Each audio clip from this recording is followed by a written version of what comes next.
Hello, listeners. This is the continuing video of Mahabharat audio series. This video will be regarding chapter number 38. Chapter name is The Wicked Are Never Satisfied. Many Brahmins visited the Pandavas during their exile, and one such, returning to Hastinapur, went to see Dhritarashtra, who received him with due honor. The Brahmin told him how the Pandavas, born princes, were by unkind destiny at the mercy of the wind and the sun and suffered great privations. Dhritarashtra was probably sorry to hear this, but what troubled him most was the consequences to his own sons. Could Yudhishthir continue to hold the justly wrathful Bhim in check? Dhritarashtra feared that the anger of the Pandavas, long pent up, might one day break its bounds and overflow in a devastating flood.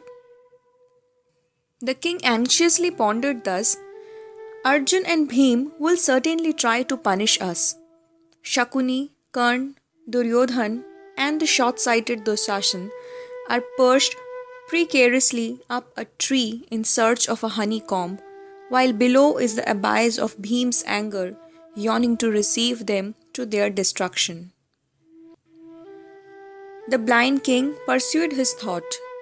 Alas, why did we become a prey to covetousness? It is not as though poverty drove us to it. Why did we take to the path of injustice? Instead of enjoying our boundless wealth in contentment, we succumbed to lust of power and possession and coveted what was not ours. Wrong cannot but yield its bitter harvest. Arjun has returned from heaven with divine weapons. What could tempt one back to earth from heaven but the craving for vengeance? And we have earned it. These thoughts would haunt and give him no peace. Though Dhritarashtra was thus worried, Shakuni, Karn and Duryodhan were giddily happy and found much pleasure in exulting congratulation of one another on their prosperity.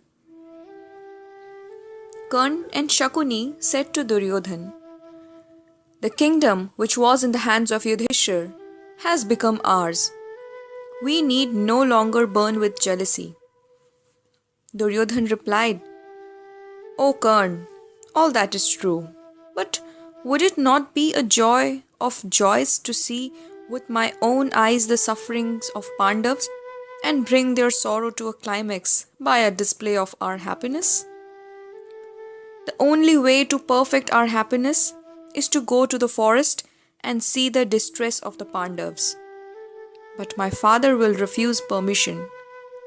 And Duryodhan shed tears at his father's cruelty in denying him this pleasure. He said again, The king fears the Pandavas, as he thinks that they are endowed with the power of austerities and forbids us to go to the forest and meet them, lest danger should befall us. But I tell you, all we have done so far is labor lost, without a sight of the sufferings of Draupadi, Bhim and Arjun in the forest. This life of idle ease is torment to me without that great joy. Shakuni and yourself must seek a way of obtaining the king's consent for us to go to the forest and see the Pandavas in their misery. Early next morning, Karn went to Duryodhan with a cheerful face and announced that he had found a way out of the difficulty. He said, What do you think of going to our ranches at Dwaitwan for the annual stock taking of the cows? The king certainly cannot object to that. Shakuni and Duryodhan applauded this bright idea and sent the leader of the cowherds to the king to secure his permission. But the king would not assent. He said, Hunting is indeed beneficial to the princes. It is also desirable to take stock of the cows. But I learn that the Pandavas are dwelling in that forest. It is not advisable for you to go there. I cannot agree to send you to a place near the abode of Bhim and Arjun, while there is still occasion for anger and strife.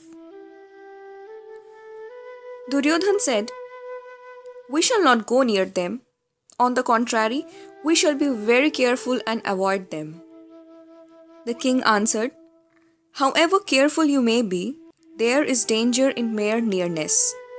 Also, it is not right to intrude on the sorrows of the Pandavas in their forest life. Any one of your soldiers might trespass and give offense, which may lead to trouble.